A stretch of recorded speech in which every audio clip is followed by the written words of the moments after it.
Rising people, Grand Rising. Don't come from up on it. Just got my locks retwisted and I kind of want to keep them neat. You know what I mean? Anyway, this is a little take, my little take on religion and life in itself. And I'm just going to dive right into it, right? So for me, I think life is about this world that we're living in. I think we're put here to just experience life for what it is and all that it entails. And I think that uh, get my little onk out, onk, onk. Anyway, um, yeah, I think that's what we put here for, to just experience it and all that it entails. And yeah, I think it's like an ant farm. We're an experiment. Okay. Now, I'll just start off by saying one of the things that I've heard and there's a lot of different things out there about how we all got started, the atoms and the Anunnaki, and how this is a laboratory, and just so many different explanations as to why we're here and what we're here for. We were the worker race after the Anunnaki worker race didn't want to continue on, working day in and day out, no women, and so it's just a lot of different stuff. But despite all of that, we're here, right? What our purpose for being here, I don't know. But I think we're just an experiment, and I think we're here to experience life and all that it is, right? So that's that. Um, but the way I look at life is, it is what it is. Now, fortunately, we live here in America. I don't know if that's an unfortunate thing or an unfortunate thing, because I've never been outside of this country. Uh, is Canada outside of the country? I think it is, but it's even if it is, it's just right next door. It wasn't when I went. It wasn't nothing too different. We went to a hotel where I can't remember, and everything was pretty much the same except for the money that I saw. But anyway, and that's just to the naked eye. Now, as far as politics and policing and all of that, I don't know, because we didn't really experience none of that. You know. Anyway, but here in America, the land of the quote unquote free, uh, you have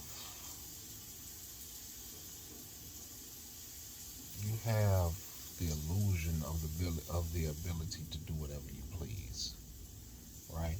So, with that being said, most people do or think they do whatever they please. And the only reason I say it like that is because if I put you in a box with a cup and a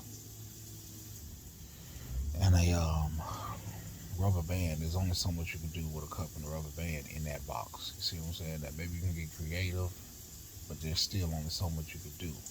So you're limited. Same thing with us being here on this planet in this firmament. You're limited. Speaking of the firmament, okay, so ever since I was little, I always questioned the Bible. I was like, this just don't make sense, man. My first question ever was, okay, if there was Adam and God made Adam and Eve, and then Adam and Eve had two children, Cain and Abel, how was the rest of the world created? And you would have people tell you, you don't question God. And I'm like, what kind of shit is that? You want me to just listen to this and take your word? Well, like, the shit don't make sense. What do you mean? Don't question it. That sounds retarded. It doesn't make sense. if me and a woman had a baby, had two children, how do we populate the rest of the world? So that was one of my first questions, and that was the answer that I got most of the time is don't question God, don't question the Bible. Okay, so after that, I just had many questions. You know, it just manifested into something beautiful, and now we are here in the age of information, and everything is just flowing beautifully. But I'm I'm, I think I'm a Leo. I don't really know what I am. That's crazy, right? Like you grow up your whole life thinking you are one thing, but I guess that's the pattern of the world. You know, you grow up thinking one thing and it's really a total another. It's the complete opposite almost. Um, but like I said, I say that I'm a Leo because I was supposed to be born in August. But if they added 3 months, they add 2 or 3 months, then there's no telling what my birth month really is. You know what I mean? Just like they added, screwed up the calendar how it's supposed to be 28 days. What is it in 10 months? Yeah, I think 28 days in 10 months. But they added uh, extra months or whatever. Anyway, I don't, but as of now, the astrological sign says that I'm a Leo, and a Leo supposedly is very inquisitive, and that I am. I like to learn, and I you know, I, if I get something in my head, like I want to know about it. Even like if I'm gonna buy something, I will research the hell out of it. You know, if I'm gonna buy a car part, if I'm gonna buy specific vehicles, when I bought my motorcycle, if it's a TV that I'm gonna buy, if it's a Bluetooth speaker that I'm gonna buy, you get the picture. I don't care what it is. If I'm gonna buy it, and usually I order it offline, and sometimes I get stuff from the stores. But in any case, before I make that purchase, I done watched 1,000 videos on it. You know, done read up on it and stuff like that. So by the time I get it, I know what to do, how to do, etc., etc. So, um, I'm very inquisitive, is what I'm saying. So I've been doing this kind of research for years, and my research is basically YouTube. Now you have some people that'll laugh at that. Oh, whoa, you got it off of YouTube. But I'm like, you sound stupid when you say that because YouTube is an oasis of information. It's just, it's a plethora of it there. You can go there to learn how to do anything, anything. Stitch a wound, sew some clothes. You have professors and doctors on there giving out lectures and giving out information. You have people giving sermons. Like, you understand what I'm saying. You can learn to change a tire. You can learn how to put grout wherever you want to put it. Fix a shower. Anything you want to know is on there. So why would you laugh at the fact that I'm learning about the world from YouTube? It shows your ignorance, and I mean the definition. Uh, lack of knowledge or awareness of. It shows your ignorance. But I understand that people like that are ignorant, so I just, don't let it get to me. I'm getting wiser as I get older, and I'm loving it. You know what I mean? I'm loving it because it makes life a lot easier. When you understand the game, you know how to play it. See what I'm saying? Um, and if you're mature while doing it, then you can lose that game and go get better so that you could possibly win the next one. But you won't lose it and then lose your damn mind. See what I'm saying? That shows immaturity. You lose the game. So in the game of life, that's how I choose to play it. It is what it is. Things happen. Um, but in what it all boils down to for me is love. I love. I love. It's an unconditional love, but it's a conditional love. That's what I gotta want. No, well, I'm gonna show you. I'm gonna tell you what I mean. I will help people. You know what I mean? If I see you down on your luck, me and you could be enemies. And I don't let people get me so mad to the point where I'm like, F them. Now, there's always certain circumstances that you can't help. Somebody kill a family member of yours, they beat up your little brother for no reason. They just nasty. They smash the windows out of stuff like that. When you got beef with somebody like that, then that's different. But I'm talking about normal circumstances, me just going throughout life. I'm not gonna let nobody get me to the point where I hate them. If I see that it's going down that avenue, I'm gonna turn off. I'm gonna like, okay, you know what? Let me dismiss myself from this situation because I see where it's headed. We can revisit it at a later time. Even if you have a disagreement or an argument with somebody, that's just that. It's just a little disagreement or an argument. But like I said, with maturity, you're able to have that discussion and still walk away from it like, well, you know what?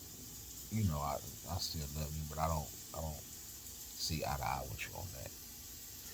But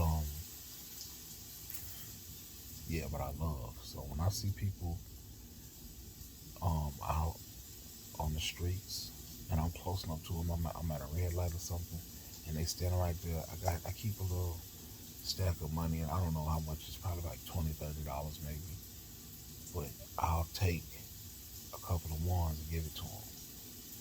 Maybe a $10 bill. You know what I mean? Um, if I'm at a gas station and you see people out there with the signs need gas, trying to get such and such and such, I'll give them a little, and it's not. And some people say, oh, they're lying about it, or they just want to go get drunk. It doesn't matter what they want to go do with the money. That's their business. This is mainly for me. You know what I mean? Because this is my the way I'm expressing my love by helping them out. They do whatever they want with the money. That's their business.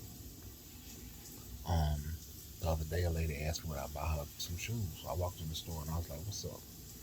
I asked her. I always tell people, I was like, "Let me hold something." And she said, "You let me hold something." She said, "I need these shoes." And she had two boxes up there. And I said, "How much are the shoes?" She said, $10. I said, "Yeah, I get them."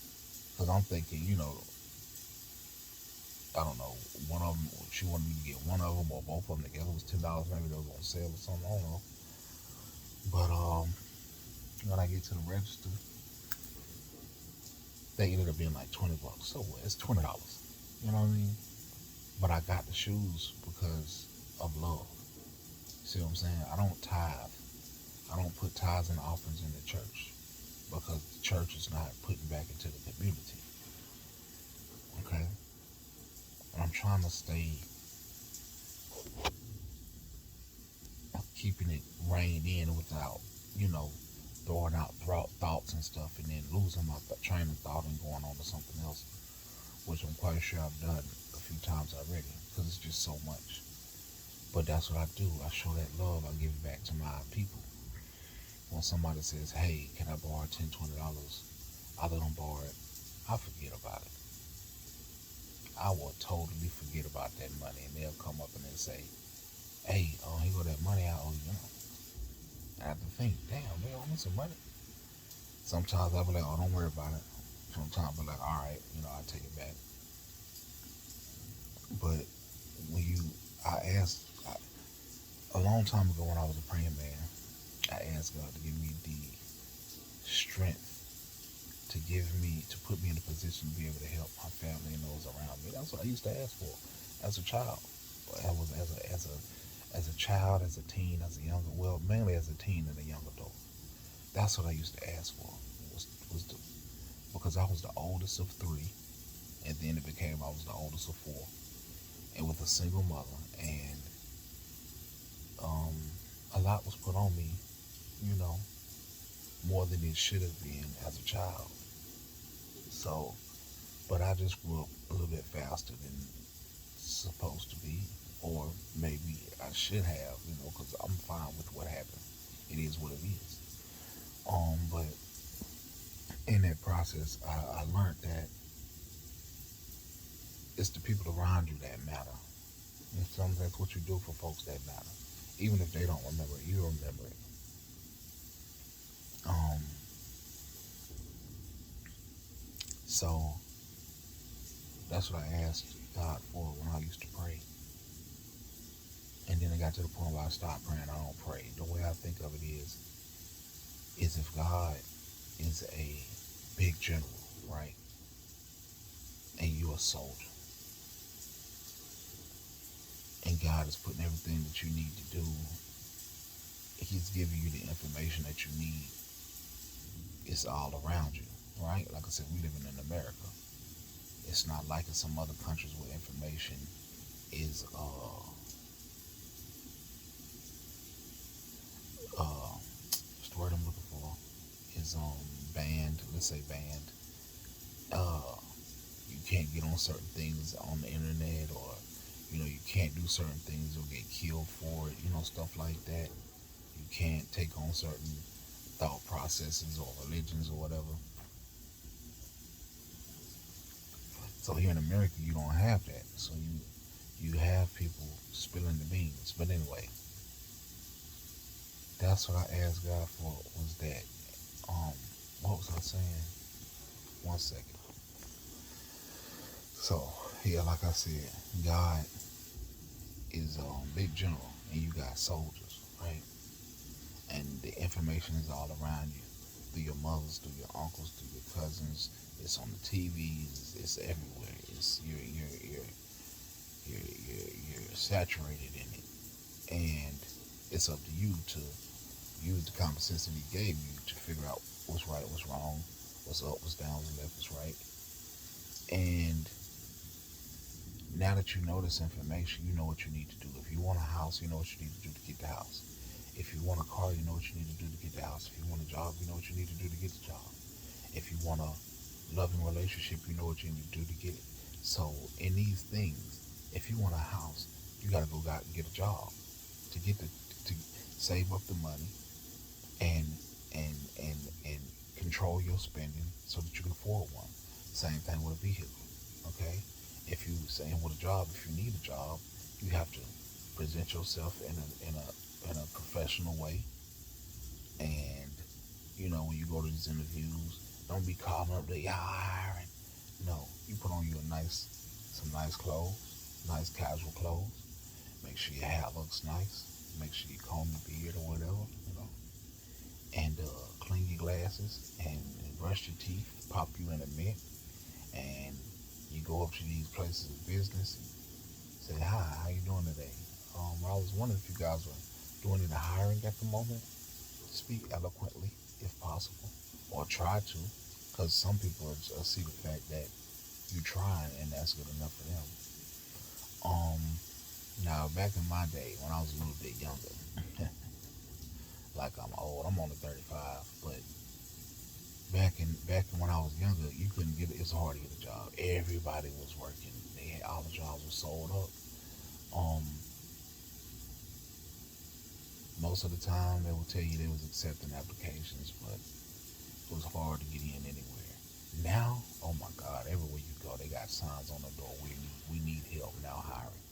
But anyway, like I said, if you need a job, that's what you do. You go present yourself in a presentable way, and you speak directly to these people. If you want a loving relationship, you gotta present yourself in a way that you want your partner to see you. See what I'm saying? And hopefully it's the real you, because I think it's so much easier if you just present the real you. If you're an asshole, present yourself as an asshole. If if you're a nice guy, present yourself as a nice guy. You know what I mean? This way, people know what they're getting into, and maybe you'll find somebody who's love you for you, and your relationship will do a lot better than you trying to fake it. You know what I mean? You're a nice, cool, laid back, chill guy, but you're trying to be a thug so you can impress the ratchet hoes, and you get one, and then her ratchetness just it's just too much for you, and then you start becoming miserable. You see what I'm saying? So what I'm saying is, what do you need to pray to God for if you know what you need to do to get what you want? Just do it. And then this is how I operate now. This is me in my opinion. And then once I get it, I just say thank you. I put that out there. Thank you. Thank you. Thank you. Thank you. You see what I'm saying? Reason being is you don't know if you need to pray to Sophia, which I heard was a god. You don't even know if you need to, you don't know if you need to thank the Anunnaki. You don't know if you need to thank Enlil. You don't know if you need to thank Enki. You don't know if you need to thank Jesus. You don't know who to give your thanks to. So I feel like if I just say thank you, the entity that has granted me the ability to do what I want and be what I want and be in the place that I'm in that's listening, that entity will hear me say thank you. And they will know that I'm talking. That entity will know that I'm talking to it. So I don't put a specific name on it. This is just my take on it. So, um, and furthermore, just think about if you have children, right? Paint the picture. You got two children. One of them is, let's just say they're twins. You got two children and they're twins. One of them uh, listened and the other one didn't. So one of them went to college. They got a degree in business. They're a great entrepreneur. They've started their own business. You know what I mean? Whatever it is, and they've got a wife. They've got children, and they're doing the right thing. They're living their life. This ain't no, oh well, the whole time he was this or the whole time. No, this is what it is. He got a great business going. He got a great wife. He got a da da da da da. All right, and you yourself are well off. You taking care of business. You did what you were supposed to do. You gave the children everything they needed to survive. I want some potato salad right now for some reason. Fresh, it's still hot. Anyway, you giving your children everything you needed. You got a nice retirement fund set up. You living in a nice house. You got a nice decent vehicle. You and your wife are taking care of business. You got a beautiful boat out there. You got a nice little spot of land. You know what I'm saying? Woo, woo, woo, woo. All right, so then your other son, he was just spoiled. You know what I mean? He dropped out of he dropped out of let's say he finished high school, but he dropped out of college, and he's just trying to live half the hog off of your money. You know what I mean? All right. So both of them come up to you and ask to borrow $10,000. Um, your son that's an entrepreneur says, "Hey, Dad, I uh I wanna get a food truck going, and I'm gonna let Tamara run it. Tamara's his daughter. So I'm gonna get a food truck going, and I'm gonna let Tamara run it day to day. But the food truck that I want to get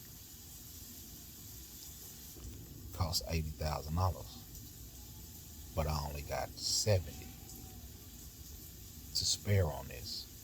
And I was wondering if you would like to make an investment of $10,000 into this food truck, right? So that's, and then the other son says, "Hey, Dad, I need $10,000. Saw this car that I wanted, and just wondering if you could give me $10,000. Who are you going to be more inclined to give the $10,000 to? That's the child that's not only trying, but he's doing everything that he's supposed to be doing, right? Or are you going to give it to the child that comes to you asking you for money all the daggone time, still living with you, living in your in the guest house that you got built onto the property. See what I'm saying? Where you supposed to be having your man cave, but he living in there. You know what I mean? You still providing for this man's food. You know what I'm saying? He still has a plate at the dinner table every night. See what I'm saying? So you're gonna give the $10,000 to this mom who don't have no job, no source of income or nothing, or you gonna give it to your son that's asking you to invest in your granddaughter. Uh, see what I'm saying? So I think that's the way God thinks. I know He loves everybody, but it's like, okay, this person over here is doing everything they're supposed to be doing. I can't see what I do. This person over here is doing everything that they're supposed to be doing, and they ain't asked me for nothing. I'm gonna help them out because I see they struggling with that a little bit.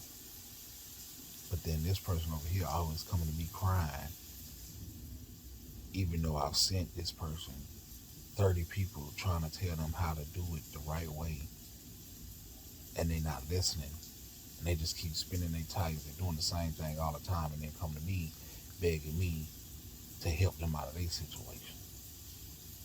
I'm not paying them to. They're gonna have to learn today. I think that's how God see it. So that's why I just go out here and I do what I'm supposed to do. See what I'm saying? I knew what I needed to do to get me an apartment. I knew what I needed to do to get me a vehicle. So on and so forth. So now, just a little context on me. Again, I'm 35. I'm single with no kids. I got a decent little apartment, 3 bedrooms, 1 bath, and then, a little front room, the dining room, and the den in the kitchen.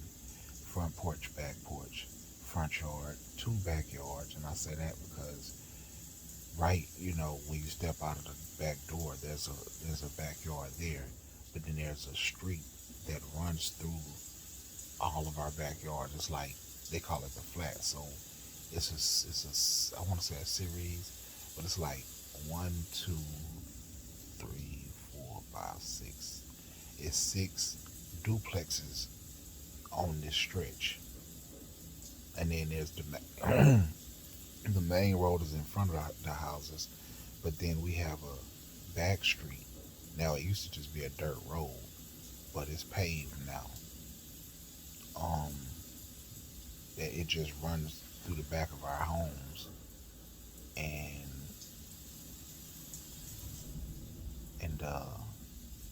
so on the other side of it is the rest of our backyard. So that, and I have 3 vehicles all paid off: a Lincoln Town Car 2010, a 2003 Chevy S10, and an a 05 Honda Reflex motorbike. Okay,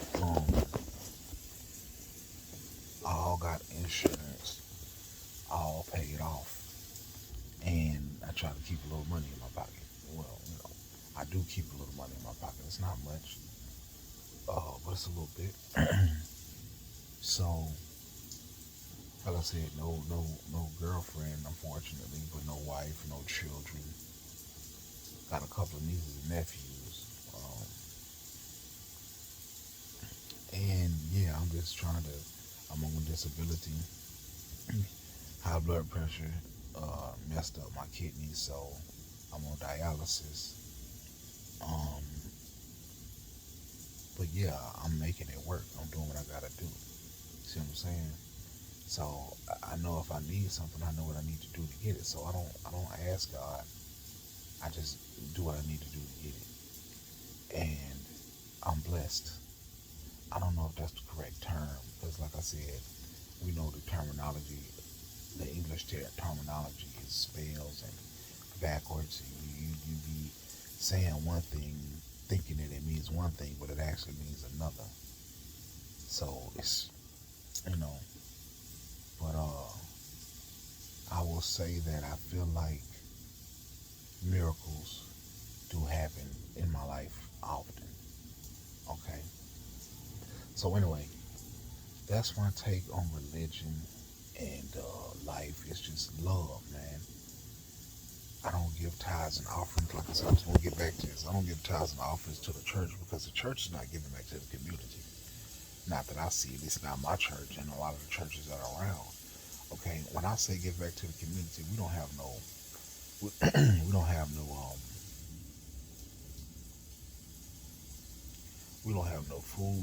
food drives, no food pantries. We don't have no clothes pantries. We don't have no. Uh, I think they do have a benevolent fund because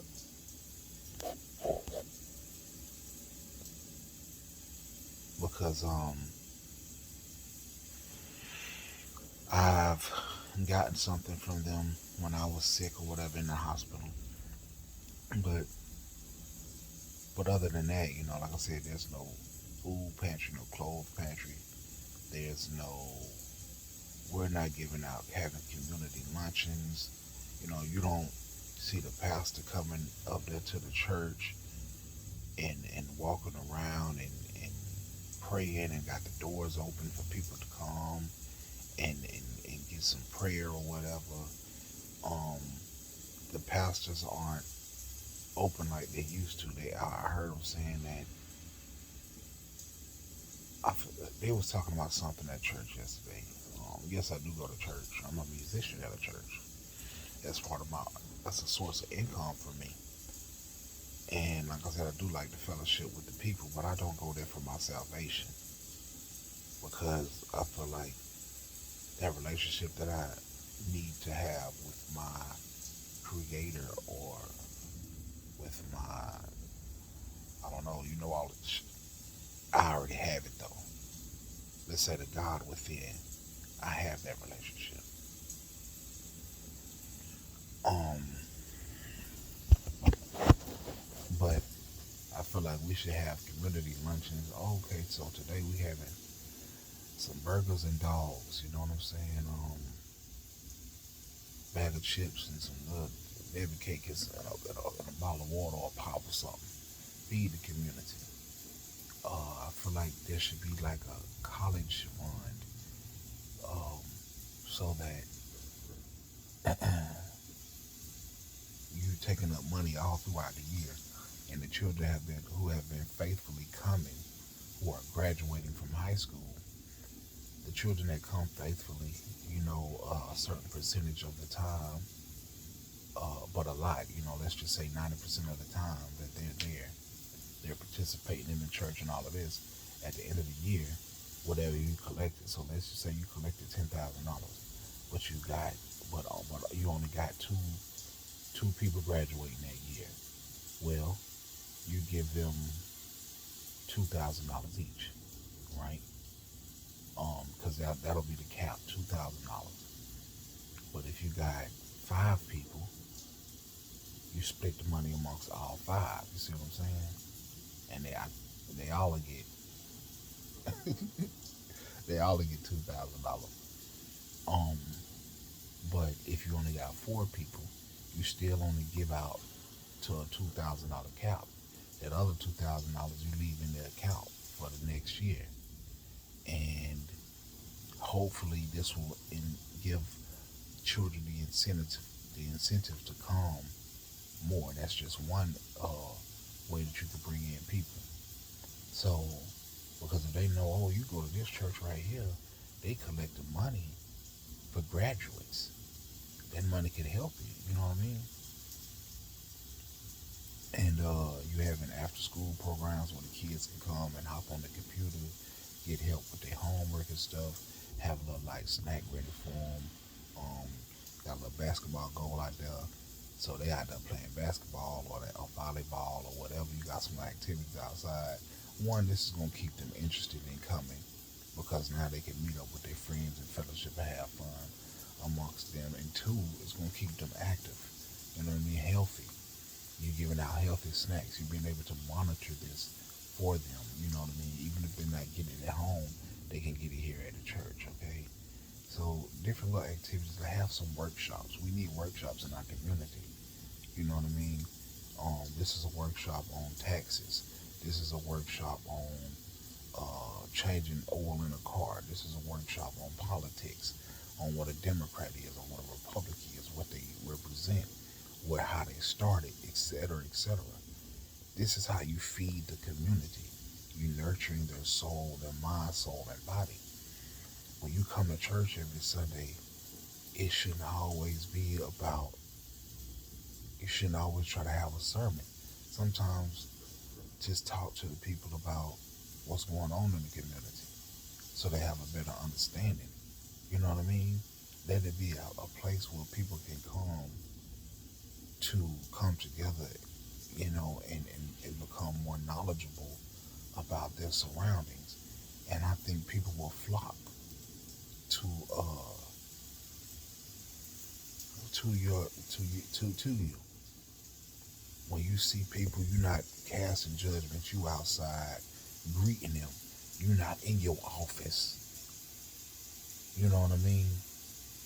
You've done everything you need to do. You've got your sermon together. You know what I mean? You're confident in what you're gonna say and how you're gonna bring the message. And you've had you some breakfast, some coffee, whatever, and you had Sunday school and you done that. So now you outside, standing out there with your deacons as people are coming to the church. You smiling, you shaking hands, you giving out hugs. God bless you, brother. Good to see you. Okay, sister, how you doing? You looking nice today. I'm glad you're here with us. Type. But you don't see that a lot of times. At least not in my church. Most churches I go to, I don't see that. You don't have the pastor out there touching and fellowshipping with the people until after his sermon, and he uses it as a part of his his performance after he get done preaching, and he opened up, maybe before he opened up the doors to the church, he'll step down and shake a few hands, and then or people will come up there and shake the pastor's hand. He'll go back up there and open up the doors to the church, or he'll do it afterwards, whatever. And then after church, you might go down there and shake a few hands and talk to a few people. But do that beforehand. Be out there greeting people. You know what I mean? Oh man, how you doing? I'm so glad that you came. Sean, right?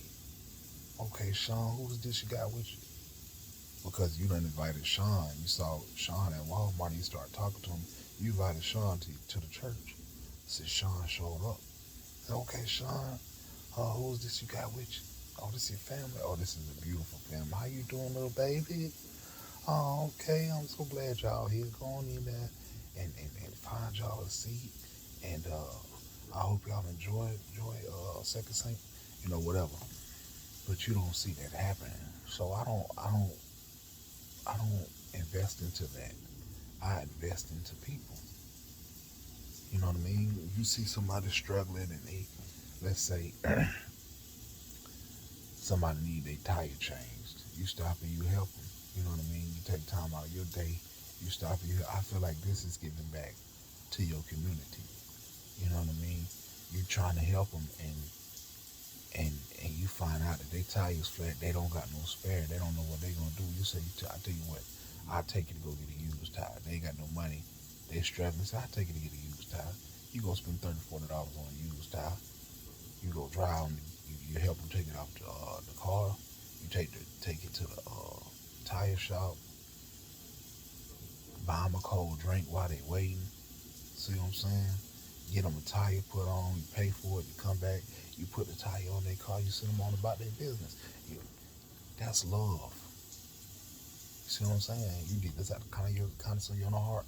You're not expecting nothing back from that person. So this is what I do. This has went on longer than I wanted it to, but I feel like this was a good video. I've said a lot that I wanted to say. So yeah, life and religion, man. That's what it's all about. What it all boils down to in life and religion is love. I'm not attached. You're going to think I'm crazy for saying this, and that's what I meant by I love. When I said earlier, when I said I love conditionally but unconditionally, I love unconditionally but conditionally. I'm gonna love you no matter what.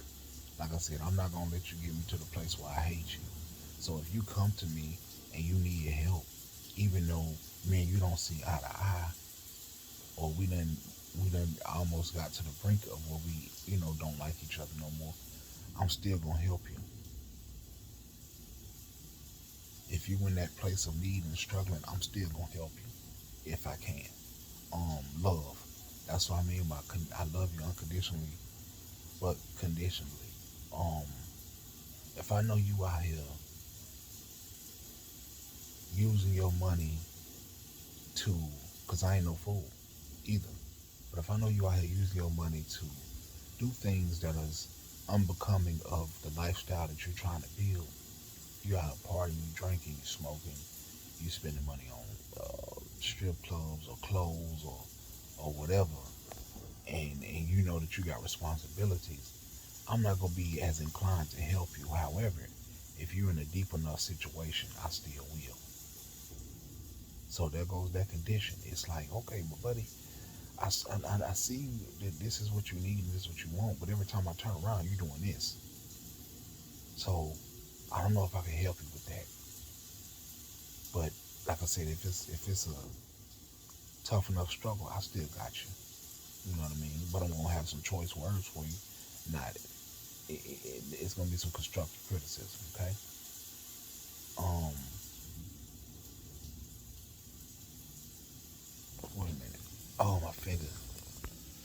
So again, when it comes to them attachments, what I mean is I'm not attached. Like my mother could be like, "Oh, so and so in our family died," and it's like, "Okay, ma," because in my mind, I don't know them people for one, and two, that's what happens. People die.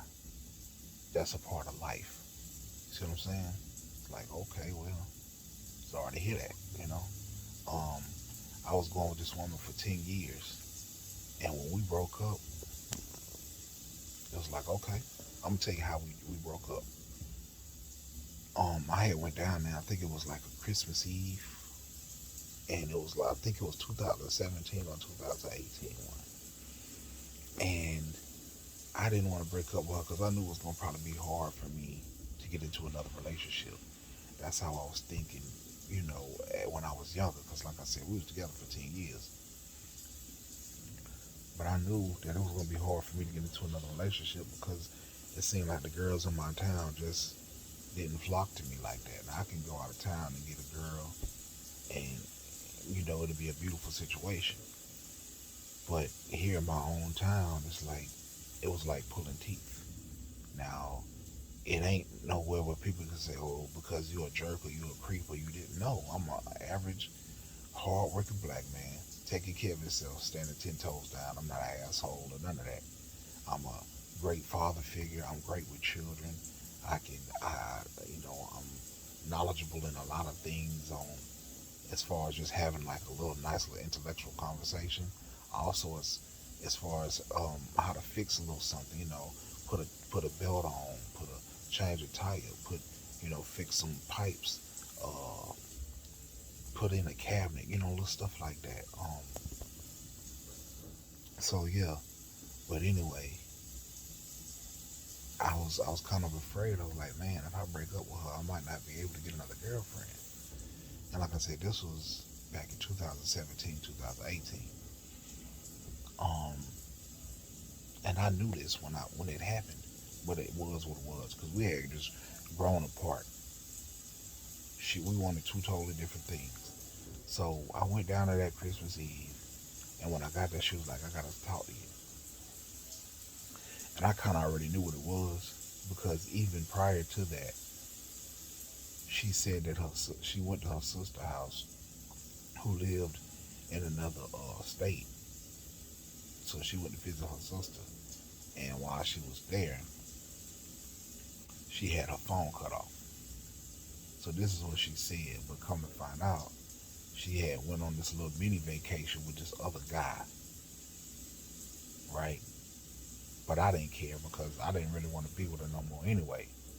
Not at the time. We, like I said, we was just at two different places in our lives. We wanted different things.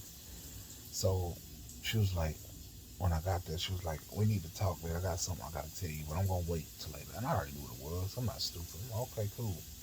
So we spent, a couple of hours with each other, and before I left, we got a little frisky, and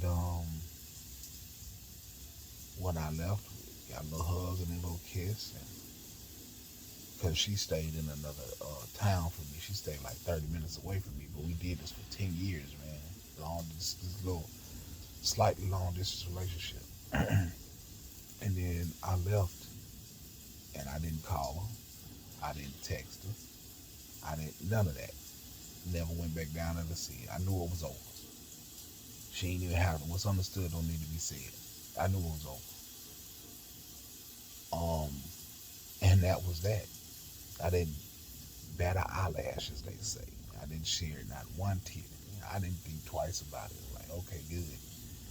Now I can move on with my life. But since then, I have not been in a relationship.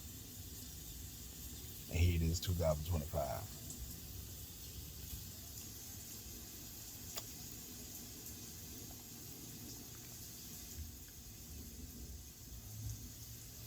I'm not licking my lips to show you what I can do.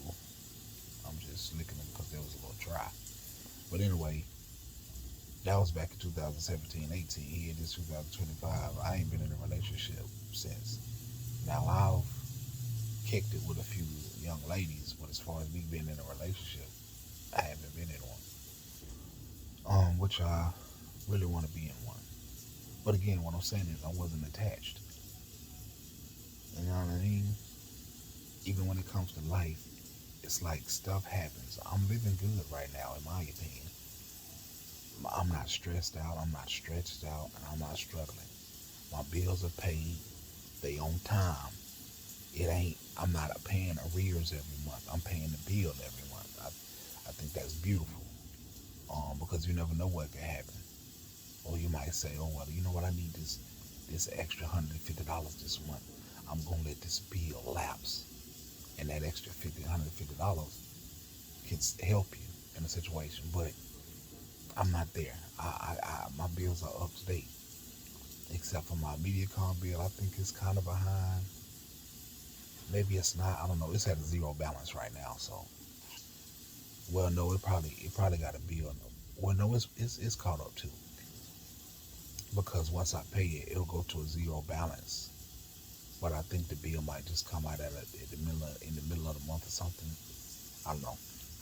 But anyway, I got all my bills coming out at the first of the month. Maybe with the exception of that MediaCom bill, I can't remember when it comes out, but it get paid at the beginning of the month. So I got rent, electricity, water, internet.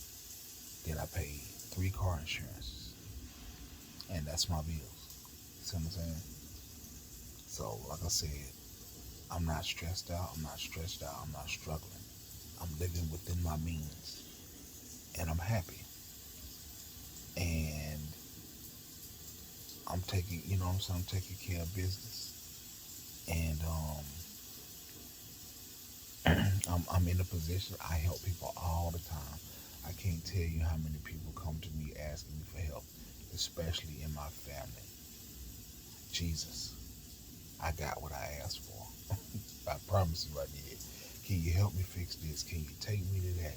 Can you pick this up? Can you pick me up? Can I borrow this? Can I, you know what I mean? Um, do you mind doing it? It's consistent from family, friends, and family. So anyway, but I know things can, even though I'm living good, I know things can happen within the drop of a dime. And if it does, it's like I would probably be a little upset, but it would be it is what it is. Like if you lose everything, see what I'm saying? You got to keep going. You got to start over. You got to keep pushing. And I'm not saying that lightly because I feel for those people who lost everything in those fires, in those tsunamis, in those tornadoes and hurricanes. My heart goes out to them. See what I'm saying? And I hope they get it together because, that could put you in a dark place. But all I can suggest is don't let it. Hopefully, you got a contingency plan.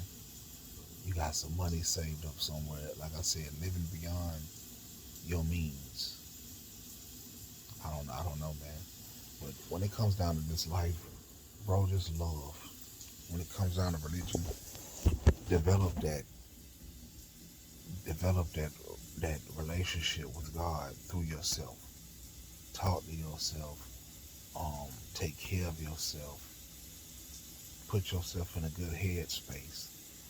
Stop worrying about the things that you can't control. You dig? Um, it's a prayer, I can't remember it. I think it's the Serenity Prayer.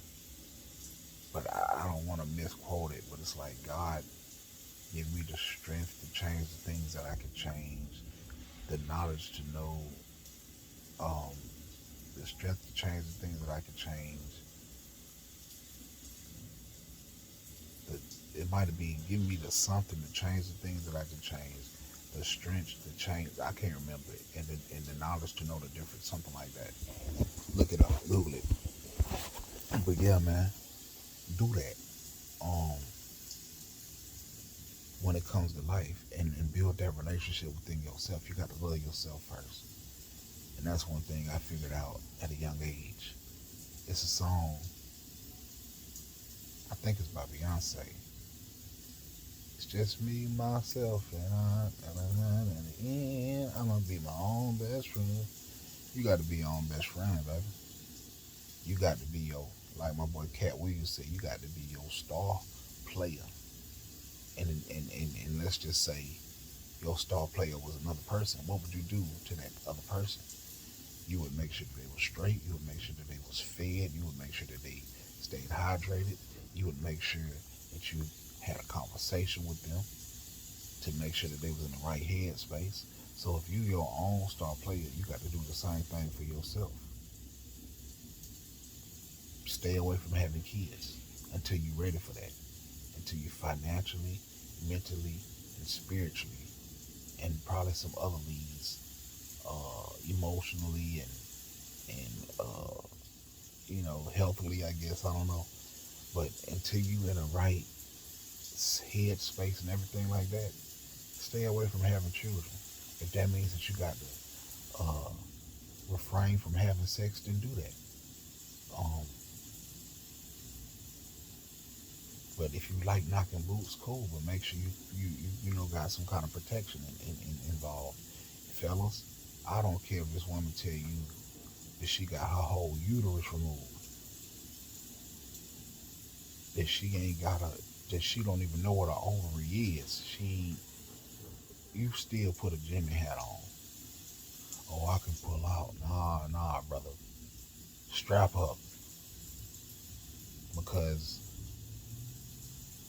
yeah, you know what I mean. That could lead to some heartache and pain. You know what I mean. That could lead to some stressed out, stretched out, and struggling uh, situations when you have children when you're not ready. I got a whole nother video on children, so y'all go check that out too. But yeah, man, I'm gonna go and wrap this thing up. Hopefully, you get the gist of what I'm saying. At the end of the day, what it all boils down to is love. Love one another, care for one another. You don't have to be attached. You know what love is. You know how to show love. Stop being selfish. Be selfless. You see what I'm saying? Give up that dollar. You'll get it back. Give up that 10 or that 20. Somebody owe you 10, 20, $30. Forget about it. If they give it to you, cool. If you ask for it, cool. Like with me, if say you owe me $20. Now, first of all, I ain't gonna give up nothing that I can't afford to lose. Right? That's first off. So let's just say you owe me $20. And the day that you're supposed to pay comes and goes. I might give you a day or two, and I'm gonna hit you up and say, "Hey, don't forget about me now." And then if you still forget after that, cool. I ain't sweating it. Keep it, because now you done burnt that bridge, and I ain't gotta worry about you coming to me asking me for no more money. Because if you do, I'm gonna tell you no. And man, you already owe me $20. So anyway, man, love though, love. Be kind. Be gentle with people. You never know who's gonna be the person that has to come save you from a situation. Feed people. Feed people with a long handle spoon. You know what I mean? Pay attention to them. See how they operate. But still look out for them when you can. So anyway, that's my take on life and religion. It's your boy, and this is more to that religion part. I just gave you a touch of it at the beginning by saying, with the Anunnaki and Enlil and the gods and the writings on the wall and the Egyptians and the aliens and the black men and the Egyptian stuff on the moon and what they supposedly found up there and what's going on with Elon Musk and what he's doing and what the government is doing and all these people who got these books out about extraterrestrial beings or interterrestrial beings rather, coming from the ocean and the firmament and flat earth and all of that. That's a whole nother ordeal. But I've said what I needed to say about this. Take it for what you want. Pick it up if you like it. If not, leave it where it's at and go on about your business. It's your boy Mr. Does It All, and I'm out.